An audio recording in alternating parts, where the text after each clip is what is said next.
Kauza Veľkých Slávkov má svoje pokračovanie.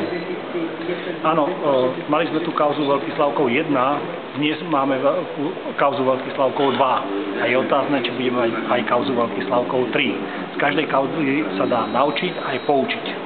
My sme sa poučili, preto sme už v minulom roku predložili novelu zákona, ktorá by zabraňovala takýmto krokom. Predseda vlády Robert Fico a politická strana Smer sa z tejto kauzy naučili a preto tu máme dnes kauzu Veľkých Slávkov 2. Je pravdou, že prizná svoju chybu a okamžite konal a odvolá každého, koho sa dalo v Slovenskom pozemkovom fonde. Čo sa stane teraz? Prídu ďalší nominanti? Mechanizmus bude ten istý?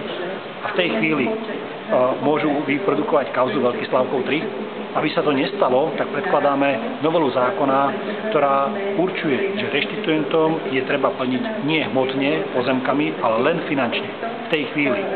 Jednoducho problém s náhradnými pozemkami a špekuláciou sa odstráni. Do tej doby vyzývame predsedu vlády Roberta Fica, aby zamedzil a zastavil vydávanie náhradných pozemkov pre reštituentov, aby kauza Veľkých Slávkov 3 už sa nezopakovala.